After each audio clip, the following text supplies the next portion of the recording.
नमस्कार, city post में आपका स्वागत है। मैं स्नेहा भारती आपके साथ। बिहार विधानसभा चुनाव को लेकर के लगातार सरगर्मियां तेज है। इस बीच कल आपको बता दें कि सेकेंड फेज का मतदान होना है। ऐसे में आज चिराग पासवान ने फिर से नीतीश कुमार को घेरा है। दरअसल उन्होंने ट्वीट किया है और ट्वीट करके उन्हें पत्र भी लिखा है। पत्र का जो पेज है उन्होंने अपने ट्विटर हैंडल से शेयर किया है। साथ ही क्या कुछ लिखा है अनुराग से जानते हैं। अनुराग, क्या कुछ लिखा है चिराग पासवान ने? बिल्कुल स्नेहा, हम बताएंगे। ये चिराग पासवान का इमोशनल अटैक है। अच्छा। इमोशनल अटैक किया है नीतीश कुमार को उन्होंने। दरअसल ये लंबा चौड़ा जो पत्र उन्होंने लिखा है, पिछले दिनों आपको याद होगा जिस तरह से एक वीडियो वायरल हुआ था जिसमें चिराग पासवान एक वीडियो शूट करते दिखे थे पिता के निधन के वक्त। उस वक्त को वो जो है उस वीडियो को लेकर और जो अभी तमाम तरह के हमले जो बोले जा रहे हैं नीतीश कुमार की तरह, व्यक्तिगत हमले, उस पर एक पत्र लिखा है उन्होंने। इमोशनल लेटर लिखा है चिराग पासवान ने नीतीश कुमार को, जिसमें उन्होंने कहा है कि नीतीश कुमार जी, आप ऐसे तो न थे। आप जो है लंबा चौड़ा उन्होंने पत्र लिखा है, उसमें दरअसल ये बातें कही है कि मात्र 7 निश्चय की आंच से आप बौखला गए हैं और निजी हमले पर उतर आए हैं। ये बात कही है उन्होंने। कहा कि पापा के नहीं रहने पर उनकी चिंता देखकर ताज्जुब होता है कि 7 निश्चय की जांच और मुंगेर कांड से ध्यान भटकाने का प्रयास कर रहे हैं आप। विकास के मुद्दे पर बात करने से घबरा रहे हैं आप। ये बातें जो उन्होंने ट्वीट की है और लेटर जो लिखा है, और लेटर में उन्होंने ये बातें क्लियर की है। उन्होंने कहा है कि मैं कुछ चंद लाइन अपने दर्शकों को बताना चाहूँगा कि उन्होंने लेटर में किस तरह से जो शुरुआत की है, क्या कुछ लिखा है। भावुक करने वाला वो पत्र जो है नीतीश कुमार को उन्होंने चिराग पासवान ने लिखा है। और साथ ही साथ इमोशनल अटैक जिसको कहा जाए, स्नेहा, इमोशनल अटैक बोला है। आपको यह पत्र इसलिए चुनाव के दरमियान लिख रहा हूं क्योंकि मुझे महसूस हो रहा है कि पापा की आखिरी दिनों को लेकर आप अचानक से चिंतित हो रहे हैं। आपकी ये चिंता मुझे हैरान करती है क्योंकि पापा जब तक जीवित थे तब तक आप न तो उनसे आपने मिलने का प्रयास किया और न ही फोन कर उनका हालचाल जानने की कोशिश की। अजीब लगता है, देश के राष्ट्रपति, प्रधानमंत्री से लेकर आम देशवासियों को भी पापा के बीमार होने की जानकारी थी। उस वक्त आपका ये बयान देना आपको उनकी बीमारी के बारे में मालूम नहीं है, हैरान करता है। दरअसल पिछले दिनों एक बयान आया था नीतीश कुमार का, जब उनसे रामविलास पासवान की तबीयत के बारे में पूछा गया था। जब रामविलास पासवान उस वक्त जिंदा थे तो नीतीश कुमार ने 2 टूक कह दिया था कि मुझे कोई जानकारी नहीं है। तो इस बयान को भी आधार बनाते हुए चिराग पासवान ने लिखा है कि मुझे आश्चर्य होता है आपकी इस बात पर कि आपने इस तरह की बात की, जब सारा देश जान रहा था, प्रधानमंत्री जान रहे थे, राष्ट्रपति तक तमाम लोग जानते थे कि पापा बीमार हैं, उनका इलाज चल रहा है। ये बातें उन्होंने कही। उसके अलावा उन्होंने लिखा कि आप पापा के अंतिम दिनों के बारे में प्रधानमंत्री जी से जानकारी ले लें क्योंकि पापा आखिरी सांस तक उनसे जुड़े हुए थे। उन्होंने इस इमोशनल लेटर में प्रधानमंत्री को भी जोड़ने की कोशिश की है और कहा है कि नीतीश कुमार जी, आप उनसे जानकारी ले लें। आप उनसे मन साझा करते रहते हैं और उनका आशीर्वाद लेने के लिए आप चक्कर में लगे रहते हैं, तो आप उनसे ये जानकारी भी ले लें कि जो है किस तरह से जो है पीएम मोदी आखिरी दिनों में पापा की आखिरी सांस तक साथ में थे। ये बातें उन्होंने कही है। तमाम जो इमोशनल करने वाली बातें उन्होंने लिखते हुए नीतीश कुमार पर इमोशनल अटैक भी किया है। स्नेहा, आगे भी हम बताएंगे क्या कुछ लिखा है अपने दर्शकों को। ये बातें बताएंगे, तमाम बातें जो उन्होंने लिखी है। दरअसल उन्होंने ये लिखा है, एक बेटा होने के नाते मैंने उनका अपनी सूझबूझ से बेहतर ध्यान दिया, लेकिन मेरे साथ पापा के बेहतर इलाज के लिए आदरणीय प्रधानमंत्री जी भी दिन रात प्रयासरत थे। ये बातें कही है।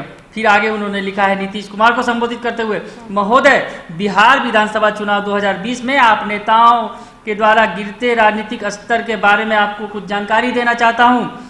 आपके नेताओं के द्वारा जो जिस तरह से राजनीतिक स्तर गिर रहा है, ये बात उन्होंने चर्चा की है अपने लेटर में। नीतीश कुमार को जो लेटर लिखा है उन्होंने, उसमें कहा है कि राजनीति में व्यक्तिगत आरोप प्रत्यारोप लगाना कहीं से उचित नहीं है। आप मेरी नीति को लेकर प्रश्न उठा सकते हैं, आप मेरी नीयत को लेकर प्रश्न उठा सकते हैं, आप कह सकते हैं कि बिहारी फर्स्ट विजन डॉक्यूमेंट खराब है, पर निरंतर आपके नेता मुझ पर निजी हमले कर रहे हैं। पहले मेरा एक वीडियो जिसमें मैं अपनी पार्टी का बिहारी फर्स्ट विजन डॉक्यूमेंट का वीडियो शूट कर रहा था, उसको एजेंडा बनाकर दिखाने का प्रयास किया गया।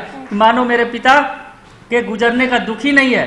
इस वीडियो के माध्यम से जनता के बीच मेरी छवि खराब करने की असफल कोशिश की गई थी। तो चिराग पासवान ने ये बड़ा आरोप भी लगा दिया है इस लेटर में नीतीश कुमार पर कि आपके नेताओं के द्वारा मेरी छवि खराब करने की कोशिश की गई। बल्कि उन्होंने आगे ये भी लिखा है कि आपके यहाँ से एजेंडा बनाकर मीडिया को एक पत्र इस वीडियो के साथ साझा किया गया, जिसमें यह बताया गया कि कैसे मैं अपने पिता के निधन के बाद शूटिंग कर रहा हूँ। दरअसल लेटर में उन्होंने आरोप भी लगा दिया है और जेडीयू की ये कारस्तानी भी बता दी है कि जेडीयू नेताओं की ये करतूत है, उन्होंने इस तरह से ये काम किया है। पिता के निधन के वक्त मैं अगर वीडियो शूट कर रहा था तो उसको एजेंडा बना दिया गया, व्यक्तिगत तौर पे हमले किए गए। ये जो है चिराग पासवान ने वो तमाम बातें लेटर में लिखी है और कहा है कि नीतीश कुमार जी ये अच्छी बात नहीं है, व्यक्तिगत हमले करना अच्छी बात नहीं है। चुनावी मैदान में आप एजेंडे पर बात करें, आप हमारे बिहारी फर्स्ट पर सवाल उठाएं, न कि व्यक्तिगत हमले करें और इस तरह के वीडियो जारी करें। दरअसल उन्होंने इसके जरिए नीतीश कुमार की पार्टी पर आरोप लगा दिया, बड़ा आरोप भी लगा दिया इसने। हाँ, ये भी बड़ी बात है। उसके अलावा उन्होंने जो कुछ लिखा है मैं ये भी बता देना चाहूंगा दर्शकों को जल्दी में कि पापा का निधन एक ऐसे समय पर हुआ जब चुनाव सिर पर थे। हमारे यहाँ परंपरा है कि 10 दिन तक मुखाग्नि देने वाला लड़का घर से बाहर नहीं निकलता है और वो 10 दिन थे और ये वो 10 दिन थे जब बिहार में पहले चरण का चुनाव प्रचार शुरू हो चुका था। ऐसे में मेरे पास अपनी बातों को जनता तक पहुंचाने का विकल्प नहीं था। आज की मौजूदा सरकार को बदलने का डिजिटल माध्यम ही एक रास्ता था। परिस्थिति ऐसी थी कि पापा के निधन के कुछ घंटे के बाद ही मुझे काम पर लौटना पड़ा। जिस शाम उनका निधन हुआ उस रात भी मैं पहले चरण के प्रत्याशियों की सूची तैयार कर रहा था। पापा के निधन के बाद या तो हिम्मत हारकर पार्टी के करोड़ों कार्यकर्ताओं के बीच मझधार में छोड़ देता या फिर पापा की अंतिम इच्छा को पूरा करने के लिए जी जान से मेहनत में जुट जाता। मैंने दूसरा रास्ता चुना। यहाँ भी इमोशनल तरीके से बिल्कुल चिराग पासवान ने लिखा है कि पापा के निधन के वक्त ही बिहार का चुनाव था और इस वक्त जो है पापा की जिम्मेवारियों के साथ साथ मेरे ऊपर पार्टी की भी जिम्मेवारियां थी। तो ये मेरे पास दो रास्ता था, या तो मैं सब कुछ छोड़ के बैठ जाता पापा के निधन को लेकर या फिर पार्टी के कार्यकर्ताओं का मनोबल बढ़ाने के लिए भी काम करता। तो मैंने दूसरा रास्ता चुना। उस परिस्थिति में, उस विपरीत परिस्थिति में भी मैंने पार्टी कार्यकर्ताओं का मनोबल बढ़ाने का काम किया, इसलिए वो वीडियो शूट किया गया। एक माध्यम था, डिजिटल मीडिया के माध्यम से मैं लोगों तक पहुंचना चाहता था, इसलिए ये वीडियो शूट किया गया। ये तमाम बातें जो हैं उन्होंने चिराग पासवान ने नीतीश कुमार के सामने रखी है इसने। हाँ, उसके अलावा आखिरी जो पैरा है उसमें क्या कुछ लिखा है ये भी आपको हम बता देते हैं। उन्होंने लिखा है, आदरणीय मुख्यमंत्री नीतीश जी, आपसे आग्रह है पिछले 5 साल का हिसाब जनता को दें और आने वाले विकास के रोडमैप को जनता के सामने रखें और जनता से आशीर्वाद मांगे।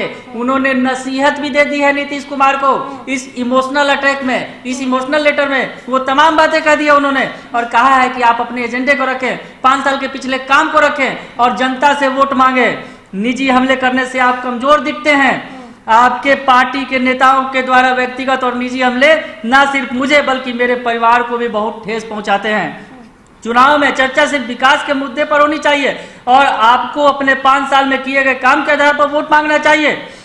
बिहारी इस बात को समझ रहे हैं कि आपका यह प्रयास 7 निश्चय में हो रहे घोटाले की जांच एवं जिस तरीके से मुंगेर में मां दुर्गा के भक्तों पर आपके निर्देश पर गोली चलवाई गई, इससे ध्यान भटकाना चाहते हैं आप। अतः चुनाव मुद्दों पर लड़े, जरूरत हो तो किसी भी विकास के मुद्दे पर आपके साथ मैं सार्वजनिक चर्चा को तैयार हूं। ये चिराग पासवान ने किया। आखिरी में नसीहत भी दे दी, आरोप भी लगा दिया कि मुंगेर घटना के आप ही आरोपी हैं, आप ही ने गोली चलवाई है।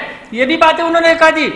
उसके अलावा 7 निश्चय घोटाले की भी बात कर दी चिराग पासवान ने और कह दिया कि 7 निश्चय में घोटाले की जांच की बात से ही आप घबराए हुए हैं। आगे क्या होगा देखिए, आगे क्या होता है। और उन्होंने सार्वजनिक तौर पे चर्चा करने की भी, उन्होंने बहस करने की भी चुनौती दे दी है नीतीश कुमार को। स्नेहा, चिराग पासवान ने नीतीश कुमार को पत्र लिखकर बहुत कुछ कहा है। दरअसल उन्होंने एक तरफ आरोप लगाया है वीडियो वायरल करवाने का, दूसरी तरफ आपको बता दें कि उन्होंने इमोशनल अटैक भी किया है और उन्होंने चुनौती भी दे डाली है। चिराग पासवान लगातार मुख्यमंत्री नीतीश कुमार को घेरते हुए आ रहे हैं और आज तो उन्होंने इमोशनल अटैक किया है। पत्र के जरिए वो तमाम बातें कह डाली है जो वो लगातार प्रेस कॉन्फ्रेंस और मीडिया के सामने कहते हुए नजर आ रहे हैं। काफी दिलचस्प होते जा रहा है ये बिहार चुनाव। कल सेकंड फेज का मतदान होना है। ऐसे में चिराग पासवान एक बार फिर से नीतीश कुमार पर हमला बोलते हुए नजर आए हैं। अगर आपको हमारी ये खबर अच्छी लगी हो तो हमारे चैनल को लाइक सब्सक्राइब जरूर करें। हम दोनों को इजाजत दें। धन्यवाद।